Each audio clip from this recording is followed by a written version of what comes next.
Good evening. আজকে বিকেলের চায়ের সাথে তোমাদেরকে ওয়েলকাম করছি ভিডিওতে, তাই তো? ঘুম থেকে উঠে চা বানিয়েছে, দেখো মুখটা ফুলে ঢোল হয়ে আছে। আজকে অক্ষয় তৃতীয়া, আজকে ছুটি নেই আমার দোকানে, কোনো ছুটি নেই। আজকে চারিদিকে সব দোকানে পুজো। তোমার দোকানে? তোমার তো কোথায় নেমন্তন্ন আছে? আমার একটা নেমন্তন্ন ছিল, বাট আমার বাড়িতেই লোকের নেমন্তন্ন আছে, আমি এখন কি করে যাব? আমার সেটা যাওয়ার উপায় নেই। যাই হোক, সবাইকে একটু অক্ষয় তৃতীয়ার শুভেচ্ছা দিয়ে দাও। অক্ষয় তৃতীয়ার শুভেচ্ছা জানাই সবাইকে। সবাই ভালো থেকো, সুস্থ থেকো। এরকম সেই রোবোটিক ওয়েতে শুভেচ্ছা কে জানায়? এরকম রোবটের মতো শুভেচ্ছা কে জানায়? একটু ভদ্রভাবে ভালোভাবে বলো। তুমি ওদের শুভেচ্ছা দিচ্ছ। অক্ষয় তৃতীয়া সবাইকে, সবাই ভালো থেকো, সুস্থ থেকো, আনন্দে থেকো। এরকম ভাবে? হে ভগবান। যাই হোক, যেটা বলার বিষয় যে আজকে অক্ষয় তৃতীয়া একটা ব্যাপার, বিশেষ দিন বাঙালিদের। তো সব চারিদিকে পুজো টুজো চলছে। একটা সময় সত্যি বাড়ি থাকতাম না, বিশেষ করে সন্ধ্যের এই সময়টা। আমি আর আমার শাশুড়ি মা বেরিয়ে যেতাম, মানে বিভিন্ন দোকানে ওনার নেমন্তন্ন থাকতো। আর সেই দোকান ঘুরে ঘুরে মিষ্টির বাক্স আর ক্যালেন্ডার সংগ্রহ করা, এটা কিন্তু এই পয়লা বৈশাখ আর অক্ষয় তৃতীয়াতেই হতো। সারা বছর তো আর এগুলো খুব একটা হতো না, এই দুটো বিশেষ দিনেই হতো। এখন যেন সেগুলো কোথায় হারিয়ে গেছে। এখন আর সেভাবে সেই মানে একটা যান্ত্রিক ব্যাপার চলে এসেছে। ঠিক সৌভিক যেভাবে ফার্স্ট টাইম তোমাদের উইশ করলো, একটা যান্ত্রিকভাবে সেরকম একটা ব্যাপার চলে এসেছে। সেই আন্তরিকতাটা এখন আর কোথাও নেই। হয় অনেক দোকানেই হয়, দেখি। আজকে আছেও একটা দোকানে আমার ঝিনুকের ছোটোবেলার জামা কাপড় কেনা হতো। তারা আজও ঝিনুক হায়ার সেকেন্ডারি দেবে, আজও তারা নেমন্তন্ন করতেও ভোলে না। কারণ একটা সময় টানা 7-8 বছর মানে পেটেন্ট আমাদের চন্দননগরের আরাধনা। অনেকেই জানে, আরাধনার নাম জানে না চন্দননগরবাসীরা, এটা হওয়ার নয়। মানে দুদিকে দুটো, আমাদের এই সাইডে একটা আরাধনার আউটলেট আছে, একটা স্টেশন রোডের দিকে আছে, মানে বাগবাজারে। এই আরাধনা যারা চন্দননগরের বাসিন্দা সবাই চেনে। তো সেই আরাধনার আমরা বহু পুরনো খদ্দের, এবং আজও তারা নেমন্তন্ন করে চলেছে। তা আজকে আমি আর এখন বেরোবো না, কারণ ন্যাচারালি এখন আর আরাধনা থেকে কোনো ড্রেস ঝিনুকের তো ফিট হয় না, তাই কেনাও হয় না। আর আজকে একটু লোকজন আসবে, তাই ভাবলাম আজকে বিকেলবেলায় ভিডিওটা শুরু করি, তোমাদের সঙ্গে শেয়ার করি আনন্দটা। তো অক্ষয় তৃতীয়া উপলক্ষেই বলো আর যাই বলো, আজকে আবার অনেক দিন বাদে আমার বাড়িতে মাটন হচ্ছে, মাটন হবে। তো সেটা কি রেসিপি হবে না হবে সবটাই তোমাদের সঙ্গে শেয়ার করব। আর যারা আসবে না আসবে, মানে খুবই কমন মানুষ যারা আসবে, যেহেতু মাটন হচ্ছে, আর তাদের আসার একটা কারণ ছিল। ভিডিওতে থাকো, অবশ্যই জানতে পারবে কারণটা। তো সেই জন্যই মানে একসাথেই সব কিছু পালন করা যাকে বলে। তো চলো রান্নাঘরে যাব, তখন তোমাদের সঙ্গে শেয়ার করব রান্নাঘরে গিয়ে, মানে কীভাবে কী রান্না করছি না করছি। এখন আগে চাটা খেয়ে নিই, নাহলে চাটা ঠান্ডা হয়ে যাবে।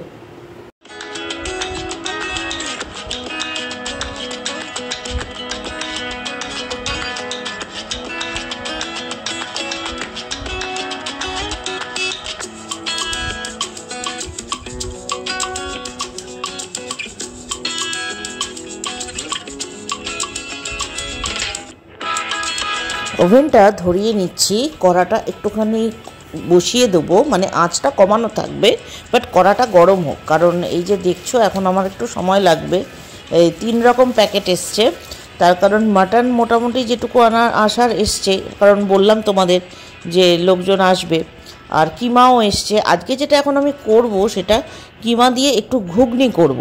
তো সেটারই প্রস্তুতি এখানে চলছে। রেসিপি দেখানোর কিছু নেই, করছি তাই তোমাদের সঙ্গে শেয়ার করে দিলাম। সর্ষের তেলের মধ্যে একটু গরম মশলা ফোড়ন দিয়ে পেঁয়াজ বাটা, 2 বড় সাইজের পেঁয়াজ বাটা আমি একটু ভালো করে কষিয়ে নিচ্ছি। আর এর মধ্যে যা যা দেয়, আদা পেঁয়াজ রসুনের যে পেস্ট আমি একটা করি, আর কাঁচা লঙ্কা বাটা দিচ্ছি আমি এখানে। একটু হালকা ঝাল করব বিষয়টা, তো আদা রসুনের পেস্টটাও দিয়ে দিলাম।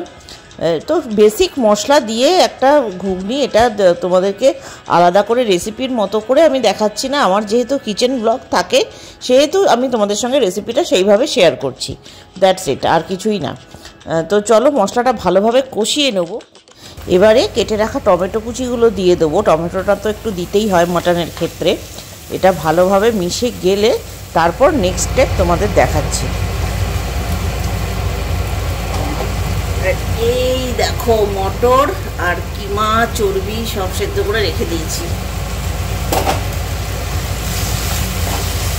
তার আগে এখানে আরো একটু মশলাপাতি পড়বে। হলুদ গুঁড়ো দিয়ে দিলাম 2 চামচ। এটা হচ্ছে এভারেস্টের তীখা লাল, যেটা ঝালটা হবে সেটা একটু দেব। এটা হচ্ছে যেটা কালারের মানে কাশ্মীরি মির্চ আর কি, যেটা কালার হওয়ার জন্য, এটা একটু বেশি দেব। আর এবার দেব জিরে গুঁড়ো। জিরে গুঁড়োটাও আমি 2 চামচ দিয়ে দিলাম। আর এখানে মশলাপাতির কোনো কাজ কারবার নেই। এবারে সম্পূর্ণ মশলাটাকে একটু কষিয়ে নেব। একটুখানি আমি হালকা ফ্লেভারের জন্য চিনি অ্যাড করলাম, নুনটা আমি দেখে পরে অ্যাড করব। মশলার জলটা দেব, মানে যেটা পেঁয়াজ আদা রসুনের যে পেস্টটা করেছিলাম সেটার জলটা দেব।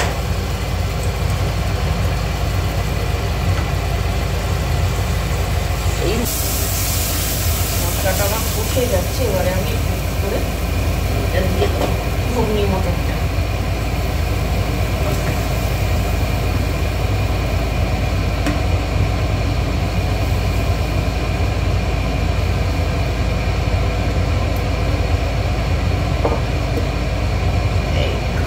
মিশিয়ে নেবো ভালো করে। দেখো জিনিসগুলো ফেস্টিভ সিজন, মাথায় সবসময় এটা রাখতে হবে। রোজ এগুলো কিন্তু একদমই খাওয়া দাওয়া হয় না আমাদের।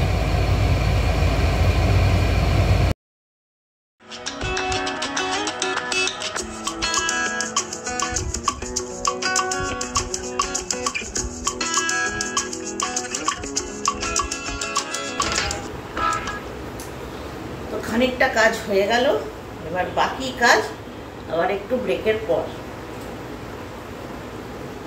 এসে একটু আবার পাখার তলায় বসলাম, কারণ তোমাদের সাথে একটু গল্প করবো বলেই বসলাম, আর কিছু না। বিষয়টা হচ্ছে তোমাদের তখন বলছিলাম যে বিশেষ কারণে আজকে আসছে হচ্ছে একটু গৈরিকা দি আর চন্দনদা, মানে আমি যাকে ভাইরাস বলি। তো ওরা আসছে। এই যে একটা ছোট্ট পুচকু হাড়ি, এটা ওরা পুরী থেকে কিনেছিল, কিন্তু ওদের লাগেজ তো বেশি ছিল না, আমাদের তো অনেকটা ইউজ লাগেজ ছিল। তো ওদের মানে ব্যাগে জায়গা হচ্ছিল না এই হাড়িটাকে সেট করার, তো সেটা আমার কাছেই ছিল এবং আমার সাথেই চলে আসে। তা দিদির ব্যস্ততার কারণেই আর কি আজ আসবো কাল আসবো করে আসা হচ্ছিল না। তা আজকে দিদিরা বলছিল এই হাড়িটা নিতে যাবো, তুই কি বাড়ি থাকবি? আমি বললাম হ্যাঁ আজকে বাড়ি আছি, কারণ ঝিনুকেরও আজকে যে টিউশনটা এখন আছে 8টা থেকে সেটা অনলাইনে হবে। আর আজকে অক্ষয় তৃতীয়া, তো সব জায়গাতেই সকলেরই ব্যস্ততা। তা সৌভিক আজকে রাত্রে ডিনারে এটা সেটই করেছিল যে আমরা যেহেতু পয়লা বৈশাখে পুরীতে ছিলাম, পয়লা বৈশাখে যেহেতু মাটনটা আমাদের খাওয়া হয়নি, আমরা অক্ষয় তৃতীয়ার দিন একটুখানি খাবো অল্প করে, এবং এরকমই কিমার মতো করে। তা সেটা কিমা থেকে তো কী এসছে সেটা তোমরা দেখেই নিয়েছো, মানে ভ্যারাইটিস টাইপের পিস করে আনা হয়েছে বিষয়টাকে, কারণ একটু মানে সামনে আরও কিছু মানুষজন আসার ব্যাপার আছে আর কি, সেই জন্যই আনা হয়েছে। কারণটা এতগুলো তো আর আমরা নিজেরা খেতে পারবো না, এবং সেই জন্য একেবারে নিয়ে আসা হয়েছে। কাল বা পরশু দিন হয়তো তারা আসবে, সেটাও নিশ্চয়ই তোমাদের সঙ্গে শেয়ার করব। তো আজকে গৈরিকা দি হাঁড়িটা নিতে আসবে বলছিল। তো আমাদের আজকে রাত্রে ডিনার মেনু লুচি আর এই ঘুগনি। তো আমি তাই দিদিকে বললাম যে তাহলে তোমরা চলে এসে একেবারে ডিনার করে যাবে, আর কিছুই না, কোনো অনুষ্ঠান না, কোনো অকেশন না, কিছুই না। আমাদের বাড়িতে যেহেতু হচ্ছে, রাতে যাওয়ার সময় একেবারে দুটো মুখে দিয়ে যাবে, এই হচ্ছে বিষয়, আর কিছুই না। সেরকম সেলিব্রেশনও কিছু না, সেরকম কিছুই না। তো যেটাই করছি যাই করছি, তোমাদের আগের ভিডিওতেও বলেছি যে সেভাবেই তোমাদের সঙ্গে শেয়ার করব, সেভাবেই তুলে ধরবো। তো কিমার ঘুগনি ডান। তোমাদেরকে একবার কালারটা দেখাই কীরকম হয়েছে, কমেন্ট সেকশনে জানিও কেমন লাগলো। চটজলদি হয়ে যায় এই রেসিপিটা, কিন্তু লোকজন আসলে মানে এটার মতো তাড়াতাড়ি কুইক রেসিপি খুব কমই আছে। তো চলো একবার কালারটা দেখে নিই কীরকম দাঁড়িয়েছে বিষয়টা। ফ্ল্যাশ লাইটের আলোয় দেখো দেখো, জাস্ট একবার একটুখানি তোমাদের উঠিয়ে দেখাই বিষয়টা। এই দেখো একদম ঘুগনি ডান। তো এখানে এখন একটা চাপা দিয়ে থাক। এবার আমি যেটা আয়োজন করব লুচি, লুচিটা আটাটা মাখবো, মানে ময়দাটা, মানে আমি আটা ময়দা মিশিয়েই করি।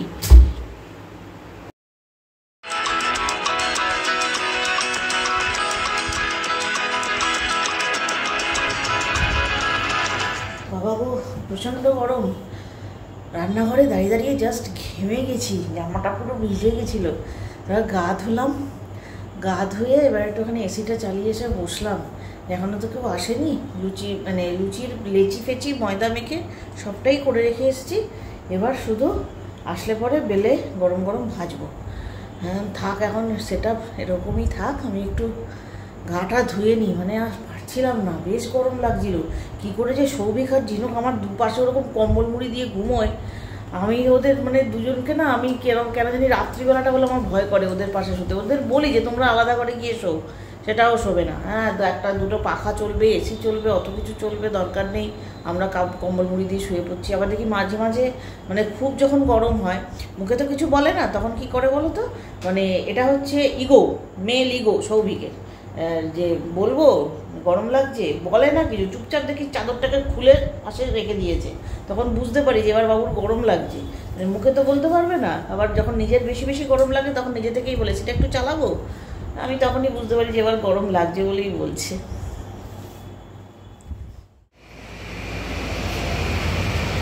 তো এইমাত্র গৈরিকাদিরা ফোন করলো, ওরা আসছে। আসলে ওরা একটু কনফিউজ হয়ে গেছে, আজকে তো অক্ষয় তৃতীয়া, ওরা ভাবছে আমার দোকানে বোধহয় পুজো আছে। বলছে তোরা কোথায় আছিস, দোকানে আছিস না বাড়িতে আছিস? আমার তো রান্নাঘরে এখন চলছে কি তোমাদের দেখাই, যে আমার এখন লুচি ভাজা চলছে রান্নাঘরে। এটা সেরকম একটা ফুললো না, কথা বলতে গিয়ে দেখো একটুখানি ভাজাটা বেশি হয়ে গেল। যাই হোক, এখন এই লুচিগুলো ভাজতে ভাজতে একটু তোমাদের সাথে কথা বলি। কটা বেলে নিয়েছি। আমার না বড় সাইজের ক্যাসারোল নেই। এক এক সময় এক একটা বাসন লাগবে আমার মনে পড়ে, যখন লোকজন আসাআসির ব্যাপার শুরু হয় তখন আমার মনে হতে থাকে যে এই বাবা এরকম একটা বাসন হলে হতো। যাই হোক, দেখা যাক এটা ফোলে কিনা। ঠিক আছে, চলো লুচিগুলো ভাজি, তারপর দিদিরা আসুক। এই যে আমাদের বাড়িতে ভোট চাইতে এসছেন এনারা, এই যে এনারা ভোট চাইছেন। ভোট চাইতে এসছেন। আমি আজকে তিনবার নামলাম, চারবারের বারও ভেবেছি যে ভোটের জন্যই বোধহয় কেউ এসছে। ফোন করলে ফোন ধরেন না। এ কে রে? হ্যাঁ, তুমি যা আরম্ভ করেছো তাতে তোমার সন্ন্যাস নিতে আমি খুব একটা দেরি দেখছি না।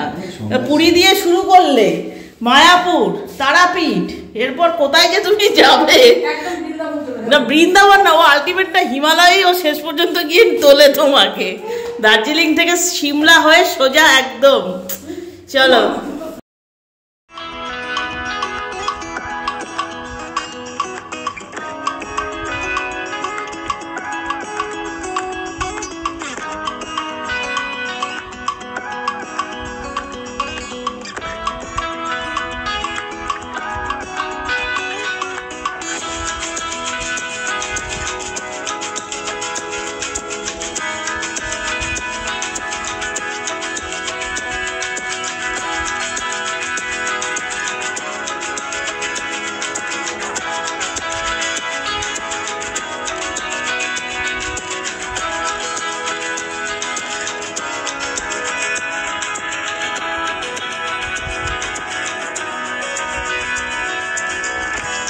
তো লুচি ভাজা প্রায় শেষের পথে আমার হয়েই গেছে।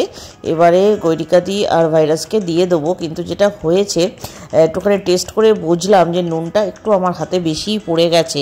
মানে নর্মালি যে নুনটা হয় তার থেকে আমার একটু হাই লেগেছে। যাই হোক, কিন্তু ওরা আমাকে এতটাই ভালোবাসে যে হাসি মুখ করে সোনা মুখ করে খেয়ে নিয়েছে, কিন্তু কোনো কমপ্লেন করেনি যে নুন বেশি হয়েছে বা কিছু। এটাই ভালোবাসা, আর কি বলবো।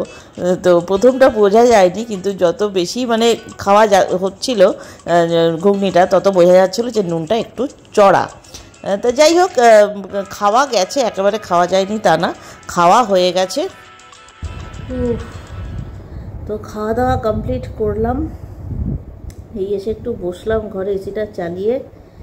দিদিরা চলে গেছে অনেকক্ষণ, তারপর আমরা খাওয়া দাওয়া করলাম ঝিনুকের সাথে বসে, দিদিদের সাথে বসে।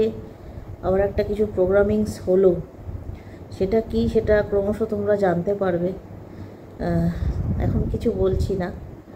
ঝিনুকের যেহেতু পরীক্ষা, ঝিনুকের যেহেতু এখন একদম টাফ সিচুয়েশান, সেহেতু খুব মানে বড়সড় কিছু সেরকম নয়, ছোটোখাটোই।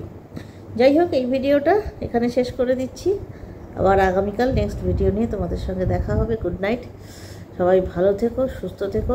গরমটা গিয়েও যায়নি, আছে, রয়ে গেছে একটু একটু এখন। টাটা।